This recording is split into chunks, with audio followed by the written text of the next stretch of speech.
Hello everyone, my name is Antonio. I'm a Scala software engineer. I studied at EPFL and I had the opportunity of participating in the Google Summer of Code and the type level organization and also the Scala Center. At the beginning I was a student and now I became a mentor. And for those who might not be familiar with Google Summer of Code, is this global program where students can collaborate on open source projects under the guidance of mentors. And the project that I will be sharing with you today actually comes from my own experience in this program. And by the way, this is my very first time giving a public presentation, so thank you for your patience.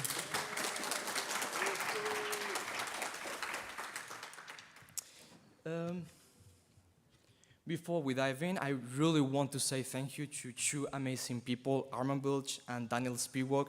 They were my mentors throughout this project, and actually the original idea of this project comes from Daniel, from this GitHub thread, and that I highly recommend reading. And both Arman and Daniel were deeply involved in the design and development of this project. And actually, in the version 3.6 of Cat's Effect, they released the first implementation of this integrated runtime that we will be exploring today in both platforms, in Scala Native and also in Scala JVM using NIO. And not only that, they also helped me building a first proof of concept using the integrated runtime and the IO urine. So truly none of this would be possible without them. So the question is, the goal of this presentation can be summed up in three main points. First, we will understand how I/O currently works on the JVM, and together we will review all the fundamentals of I/O. And once we understand the current model, we will try to improve it, and we will arrive to this integrated approach that was proposed by Daniel. And finally, we will take a look at some benchmark that we ran, and with the proof of concept using IO urine. And from there, we will draw some conclusions and discuss the future of this project. So let's start with the basics. What is this IO thing? So IO stands for input and output, and it refers to any operation where our program communicates with the outside world. And this usually falls into two main types. We have file I/O, which is anything related to reading or writing on a disk. For example, when we write some logs in a file, or when we read a CSV file, we are doing file I/O. And the other type is network I/O. So when we do anything related with sending or receiving sockets, we are doing this network I/O. For example, when we are fetching some data from the database over the network, or when we are communicating with an external API, we do network I/O. And a quick disclaimer for today, before continuing, we are going to focus on network I/O, and the reason for this is that file I/O works a little bit differently, and I think that understanding file I/O is not very important for today's discussion, so we will keep things simple and just focus on network I/O. Okay, when we talk about performance, we usually have two kinds of tasks. We have CPU-bound tasks, and these are the tasks that are limited by how fast the CPU can process them. So for example, when we are encoding or decoding a JSON, or when we are doing some data compression or image processing, or even sorting a list in our program. All of these are CPU bound because the time that it takes to complete depends on how fast the CPU can go. And in the other hand, we have IO bound tasks, which are those that are limited by how fast the external resource respond. So, for example, when we are waiting for an HTTP response from the database, we are bound by how fast this database can process the request and come back to us. And if you have worked on backend APIs, you probably can't relate to me, but most of my APIs are IO bound. So we're going to take a typical example. This one. So we have an endpoint, which is a post user create. So we are going to receive a JSON with the information to create a user in our database. So it's going to have the first name, last name, the email, and the password. And what we are going to do is we are going to call the database, and we have two possibilities. The email already exists, and in that case, we are going to answer something like the user already exists. And if not, we are going to create the user in the database. And once we have this information, we're going to create the object that we want to return to the front. We're going to encode the JSON and return it. We can take a look at the diagram of this. So the first thing when we receive the request is that we need to decode the JSON, and this is a CPU-bound task because we are limited by how fast the CPU can decode the JSON. Once we have this information, we can call the database, and this is an I/O-bound task because we are limited by this database, this external resource. And once we get the response, we can create our object in our application. So again, CPU-bound. We encode this as a JSON, and we give this back to the front end. And something important here is that in this diagram, we should have 2 more I/O blocking at the beginning and at the end because we are waiting for the request from the front end, and we also have to return that. But to keep things simple, I skip these 2 I/O blocking tasks. Okay, so I think this is a very simple and I would say typical example of an API. And we will go back to this example in a minute, but before that, I want to do a quick recap. So we have seen what an I/O is this waiting for something external to complete, which means that our system have to wait, and that means that our computation must block, because we need this response to continue the computation. And now the key question becomes, where do we block? Right? Our computation must be waiting somewhere. And to answer this question, we need to introduce 2 concepts. The first one is a CPU core. So a CPU core is, think of a CPU core as this tiny, extremely fast worker that is going to execute instruction after instruction. It follows the instruction via the program counter, this PC, which is basically a pointer to the next instruction. And also something important is that this CPU core is a very limited resource. Usually you have 8 or 16 per server. And for example, this machine only has 10 cores. And apart from that, we have registers. So this register is a tiny storage that is located inside the CPU core. And it contains the variables that the CPU core needs to execute these instructions. It also uses cache. We have L1, L2, and L3 cache. And these are going to contain, they're actually located close to the core, and it contains the recently accessed data. And while the L1 and L2 cache are only accessible from the CPU core, the L3 and main memory is shared between all the CPU cores. And something very important here is actually the speed that it takes to access these memory spaces. So we can see that using the register or the L1 or L2 cache is extremely fast. We are usually in the order of 10 nanoseconds. But once we go down to the main memory, to the RAM memory, we are looking at hundreds of nanoseconds. So there's a huge difference between moving variables around the cache and the main memory. So we should really try to avoid these cache misses, because we don't want to go down to the main memory. And if we come back to the question, where do we block? In theory, we could actually block in the CPU core. But if we do that, as soon as we have all the CPU cores waiting on some I/O, we cannot do anything else with the machine.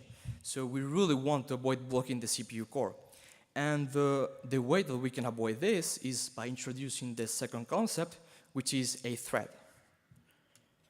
So a thread is essentially a bundle of registers that store the CPU's working variables when the thread was running on the CPU. And it also has the program counter, this pointer to the next instruction. So basically it's this bundle of things that the CPU needs to execute our computation. And while we have a very limited number of CPU cores, we can have as many threads as we want. And the idea is that the operating system will schedule threads on the CPU core. And when a thread hits a blocking operation, like the call to the database, it will deschedule the thread, save the thread in the main memory, and will free the CPU to run a different thread. And the next thread is going to be taken from a queue that every CPU core has, and it basically contains threads that it must run. However, there's a problem, and is that every time that we put a CPU core into every time that we put a thread on a CPU core, the CPU must load all the thread's registers and data into its register and cache. And when we remove a thread from a CPU core, we also have to save the data back to the main memory. And this process is very expensive, and is actually one of the reasons we want to keep the number of threads low, because we don't want to be shuffling threads into the different CPU cores. And actually, this process of swapping out all of the threads register is called a context switch. So this context switch is costly because the old thread's working data is sitting in the cache, but the new thread will often use a completely different memory because it's a different computation, so it will have different variables. So it will end up by evicting all the cache data. And also the new data must be fetched from the main memory, which we have seen that is slower than the L1 and L2 cache. And also the program counter is going to be pointing to a different instruction. And the CPU instruction pipeline and the branch predictor and all of this magic stuff that the CPU does to optimize the execution becomes invalid. Other reason that we have to avoid using many threads is, for example, time slicing. So each thread gets a portion of the available time on a core. And the more threads per core we have, the less time each one gets. And which is going to end up by increasing the overhead because we are going to be switching the threads. And other reason, at least on the JVM, is the garbage collector.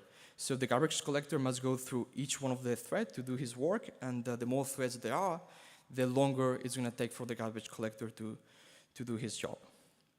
So the conclusion that we can get from here is that the fewer threads we have, the better. Okay, so now we will go back to the example that we had before, but now instead of having a single request, we're going to have two concurrently requests, and we can easily extrapolate this to a 10 or 100 or 1,000 requests concurrently. And if we follow a thread per request model, where each request gets its own thread, and we put one of these threads on a CPU core, we could now technically block the CPU core, but we have said that this is very bad. So instead, we are going to be scheduling threads on the CPU core. And the moment the thread blocks, we will take it back to the main memory and put another thread. And if we do this with, let's say, 1,000 requests concurrently, we will end up with 1,000 threads, which means that we will have a lot of context switches. And also the problem is that having this many threads, this huge number of threads just waiting for I/O is really, really, really bad.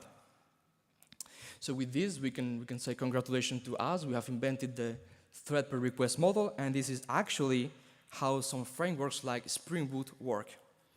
And let's do a quick recap of everything that we have seen so far. Every request is handled by a thread, so many requests means many threads, and every thread is scheduled in a CPU core. And if the computation has an I/O and it blocks, we will take out the thread and we will put another thread on the CPU core. And we have seen that this is a context switch and is very, very bad. So the question is, can we improve this? Can we do better than Spring Boot? And the answer is actually yes, we can. And to do so, we need to introduce two innovations. The first one is a lightweight data structure that represents a task or request and that can be shuffled around so we can reuse this lightweight thread on the same thread so we can actually avoid this context switch. And to do so, we need to introduce this lightweight task, and in CATSFX, they are called fibers. So just like we schedule threads on the CPU core, so we avoid blocking the CPU core, so we take out the thread, we can actually do the same thing but with fibers. So we can put a fiber onto a thread, and the moment that there's a blocking, we can take out the fiber of the thread and reuse the thread with something else. And the big advantage of this is that moving fibers around doesn't involve this heavily costly context switch that we get with threads. And while the operating system is responsible for scheduling threads in the CPU cores, the runtime of CATSFX is responsible for scheduling fibers onto threads. And everything happens in the user space, so there's no expensive kernel involvement. And another interesting thing is about fibers is this work still in thread pool. And the idea is that if a thread is not doing anything, it can steal the fibers from all the threads. And it works as follows. Here we have a global queue, this one down here. And every time that we have a task to execute, let's say we have a request that we have seen before, it's going to get placed into this global queue. And if a thread finish is doing nothing, is waiting, it will look for tasks in this global queue. And if the global queue is empty, it will check the local queue that each thread has. And it's going to steal the work from them and execute it in a different thread. So it's actually doing some sort of load balancing with our task. And this is actually one of the reasons this model is very, very efficient. All right, so now let's introduce the second innovation. And the idea is the following. Instead of having many blocking threads, we can actually have one dedicated blocking thread that handles all the blocking I/O. And this kind of thread is actually called an event thread. And so the idea is that every time we encounter a blocking I/O operation, we delegate this I/O to this thread. And the current thread is going to be free and is going to be able to schedule a different fiber on it. So this way the thread works by, and actually the way that this thread works is by using some low-level kernel APIs and also an event loop. And we're going to check that right now. So these are the low-level APIs, and these APIs let us communicate with the kernel and receive notification when an event is completed. And depending on the operating system, we have different options. We have ePOL on Linux, QQ on macOS, and recently in newer version of Linux, we have this I/O urine. And the workflow with this API typically looks like this. We can create an ePOL, QQ, or I/O urine instance. We can create as many as we need. We are going to register interest in events or in a particular file descriptor or socket. We can add, update, or remove those events as needed. And we can also wait for the events to complete. And these are actually the APIs for I/O urine, but for ePOL and QQ, we have other APIs, but the general idea is the same. We can register for events and wait for them. So what this new event thread is going to do with these kernel APIs is the following. It's going to run a loop, what we call an event loop. And using these kernel APIs, we do the following. We call the kernel and we block. And now we make the question, is there any event ready? If the answer is no, we can block and call the kernel and block again. If the answer is yes, then we will call the callback that is linked to this I/O, and we will return this to the compute thread pool of cat's effect. And now we make the question, if we have more events. If the answer is yes, we can keep processing. And if the answer is no, we can call the kernel and we block again. And this is a very standard approach that is done on the JVM. It is actually how native, for example, works. And now we are going to go back to our event, and we will take a look at how it looks now with this new approach. So now we have, this is actually the setup. We have two catch-effects compute threads, and we also have this second kind of thread, the event thread. And now let's say that we are in the same situation as before. We have two concurrent requests. So they arrive to our system as a fiber, and we decode the JSON, and at some point we need to make this I/O call to the database. And now what we are going to do is we are going to delegate that work to the event thread by calling into the non-blocking library.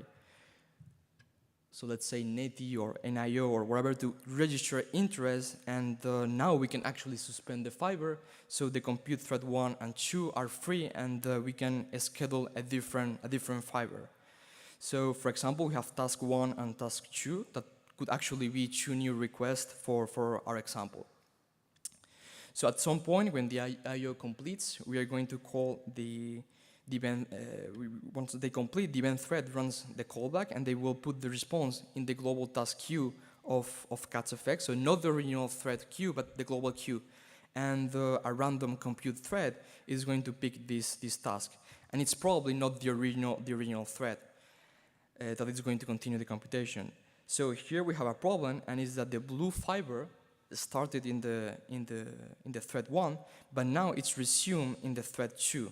So the variables that were running in the CPU core of thread 1 are different from the ones that are in the thread 2.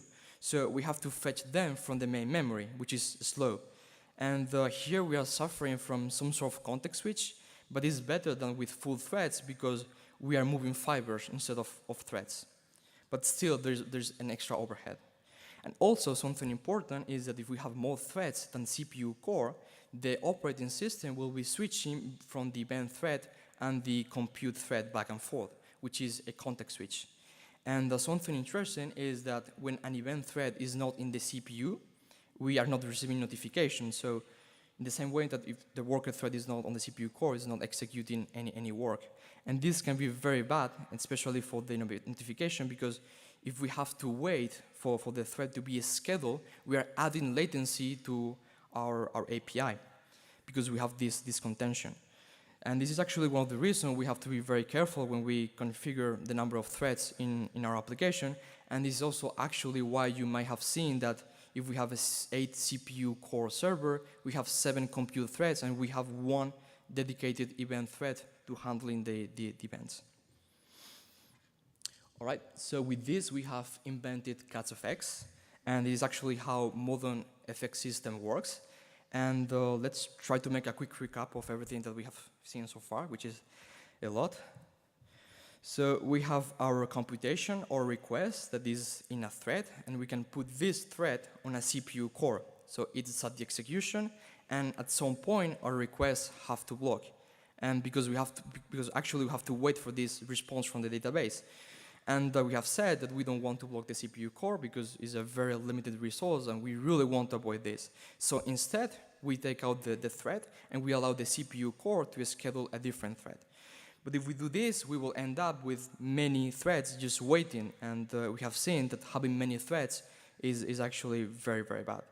So instead, we have proposed this approach where we start using fibers, so we can reuse the threads to do something else while waiting, and we have this event thread that we will be using the kernel APIs and the event loop to handle many IOs in a single thread.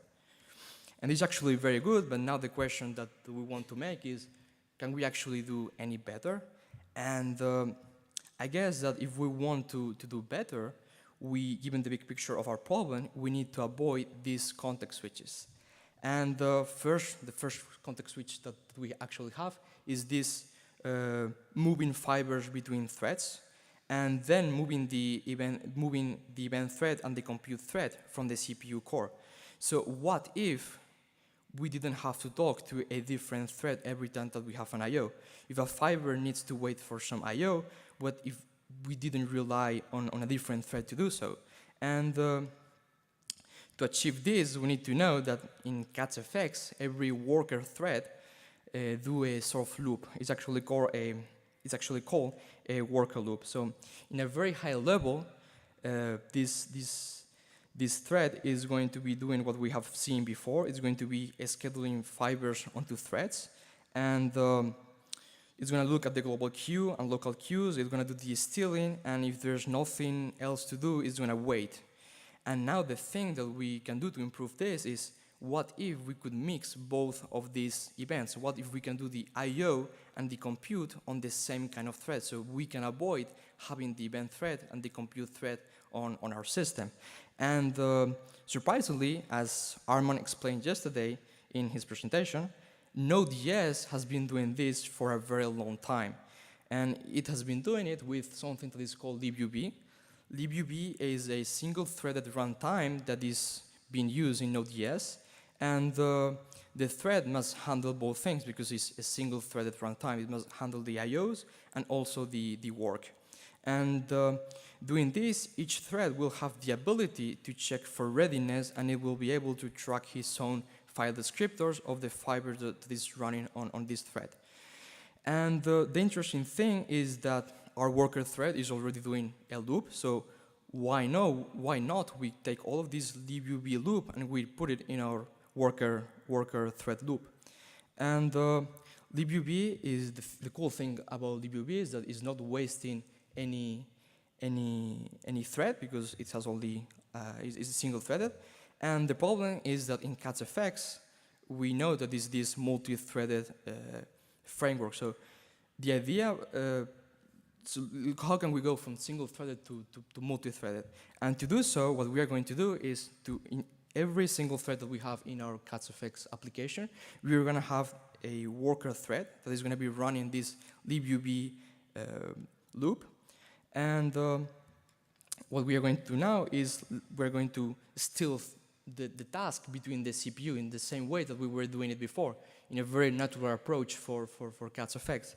And with this new approach, the things work a little bit differently, and because we are actually capable of avoiding the context switches, because now we just have one kind of threads. Before we have the event thread and the compute thread, and now we just have one single kind of thread, which is this compute thread, that is able of doing both of the things.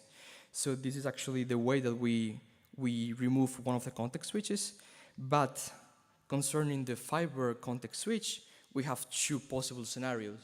We can actually have if the system is not under a heavy load, there won't be there will be a stealing, and it actually makes sense to pay this context switch because we have a thread that is doing nothing. So we can actually steal from all the threads and pay this context switch.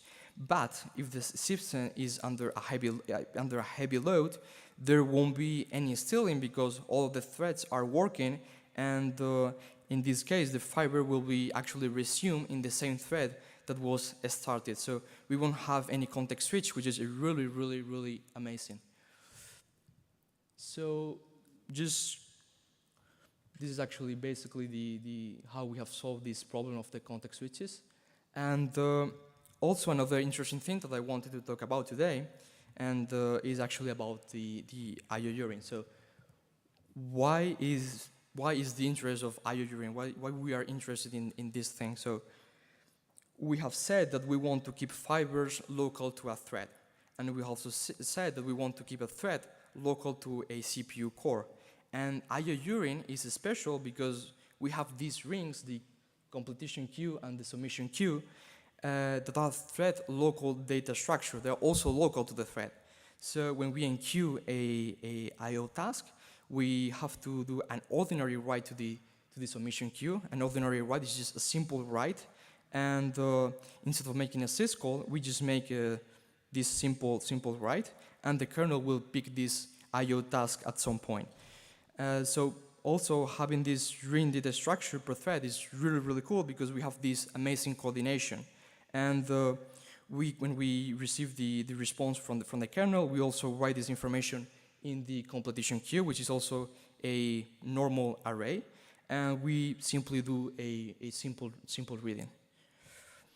And this is very interesting because I/O urine integrates so naturally with CatFX because with this cooperative runtime, because fiber will yield at some point, and then they will give the runtime the opportunity to check in with the kernel if there any work to reschedule without having this operating system preemption.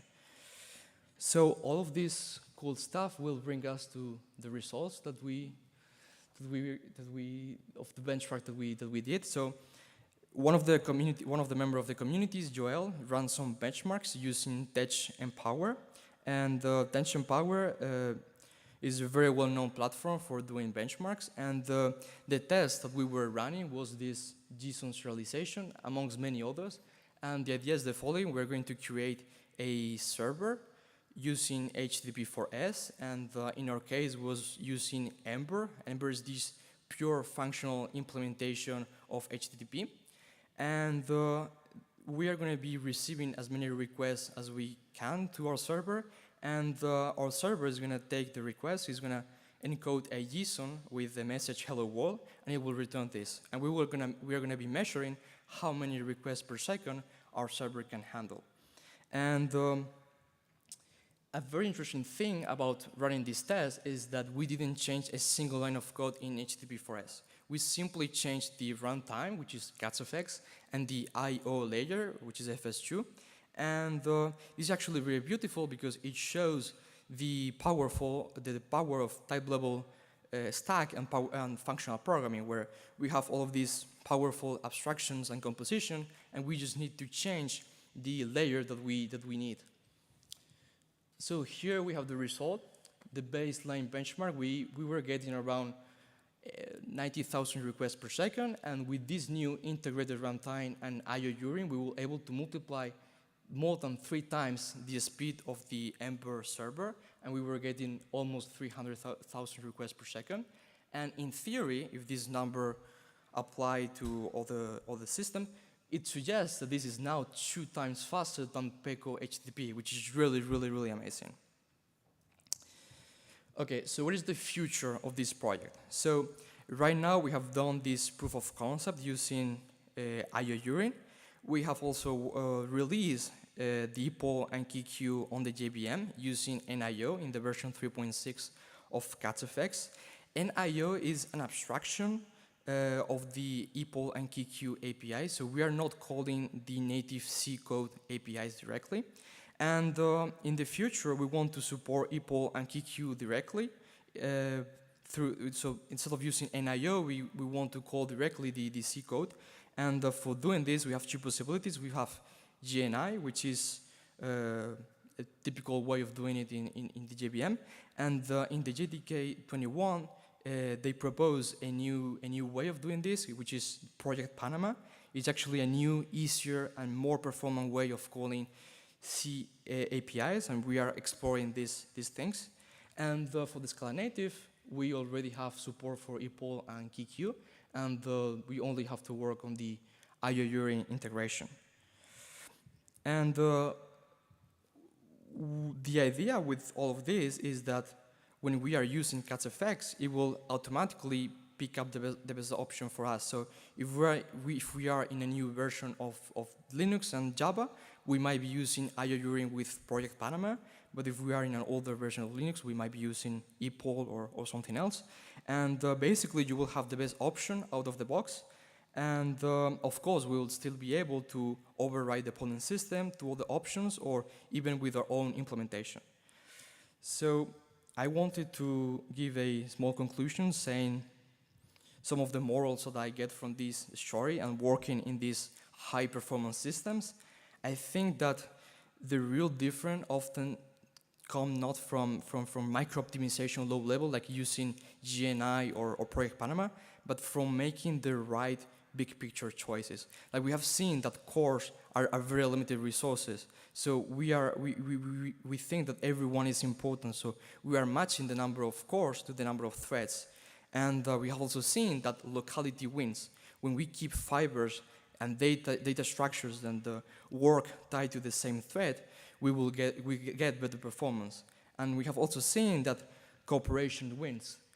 When your runtime and the operating system work together rather than against each other, we avoid all of these interruptions and evictions.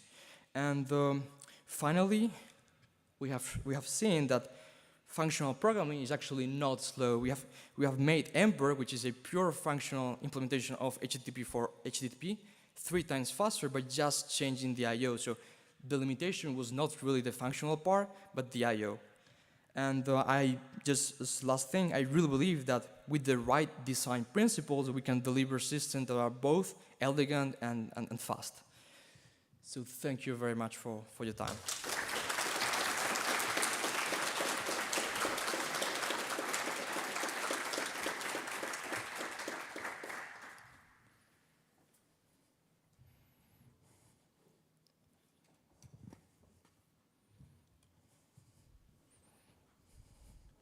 Thank you for the presentation.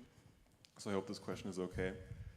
So Project Loom has been a thing for a few years now. They also introduced virtual threads where you can do like 100,000 threads. Yes. So how does this compare to that? And why did you choose your own virtual thread implementation instead of that?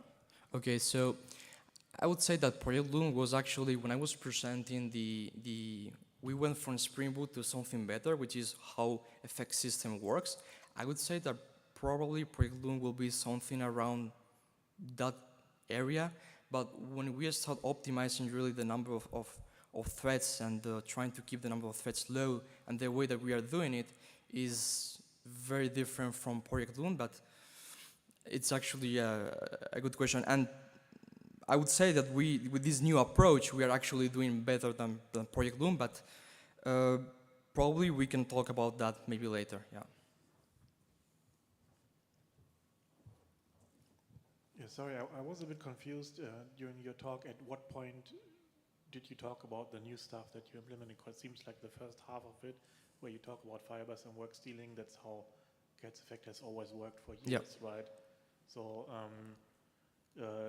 so you're still doing these queues and work stealing on, but you're using your own implementation instead of what was there before. Maybe I'm way behind on this, but I was under the impression that Cats used like Java fork join queues under the hood or something. That hasn't been the case for a long time, has it?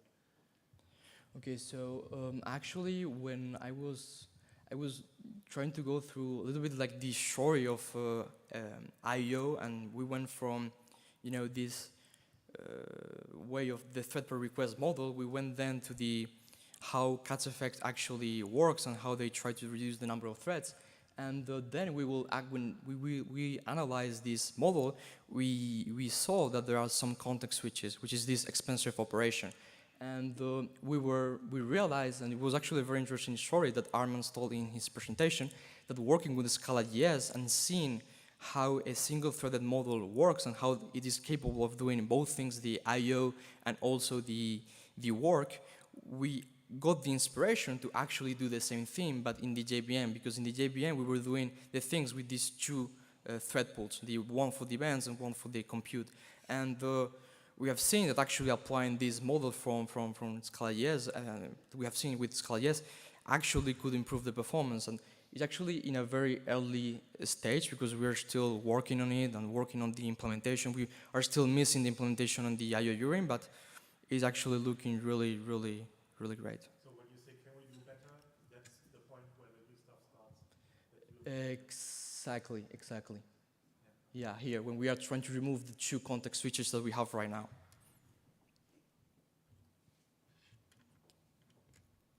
Thank you so much for the presentation. I was curious to understand how you are managing to call I/O URIN. So I/O URIN is a syscall, right? How do you have access to it without the GNI at the moment?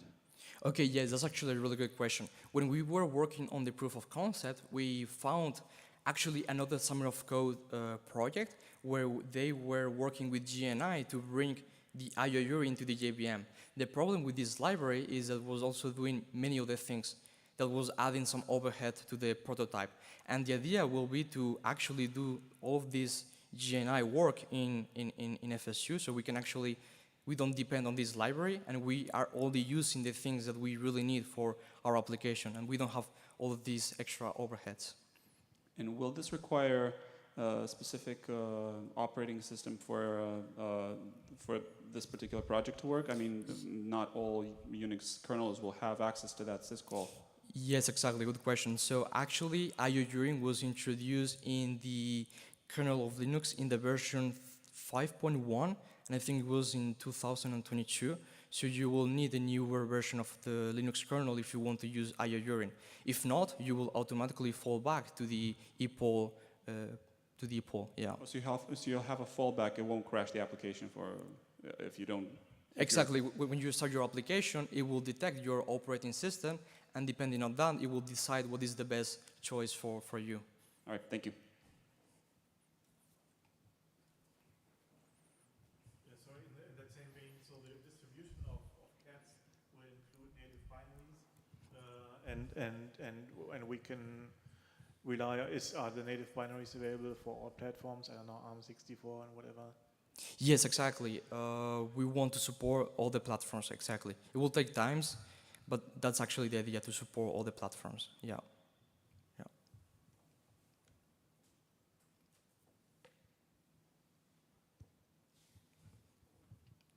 Thank you for the talk, it was great.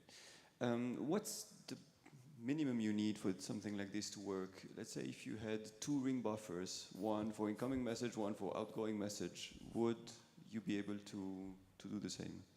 Or do you need some kernel support to be able to be notified when something arrives for you to wake up? Yeah, so actually the way that I/O unions works is basically you have these 2 queues and they are working asynchronously, so you are going to be checking both of them.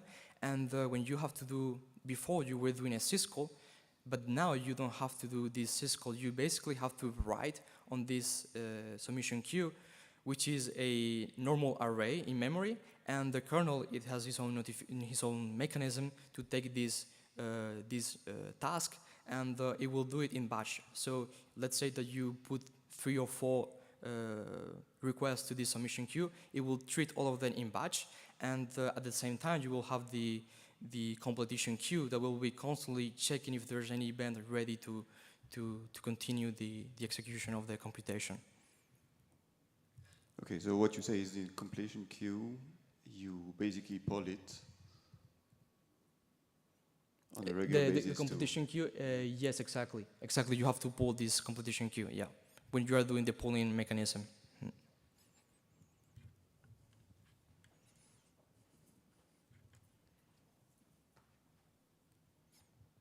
Thank you so much. It's a really amazing talk. I wanted to know whether you had any recommended resources or literature. I mean, of course, we can go and read the Cats Effect code base, and it would be absolutely amazing. But if there are other resources that we could use to learn some more about this stuff. Yes, actually, yes. I will. If you want to learn more about all these things, I actually recommend a couple of talks from Daniel Spielwerk. Actually, one of them is Thread at Scale. And it actually talks about, it was actually the beginning of these things, and he was explaining how this could actually bring better performance. So I definitely will check that one, yeah. Thread at Scale from Daniel Spielwerk, yeah. Thank you.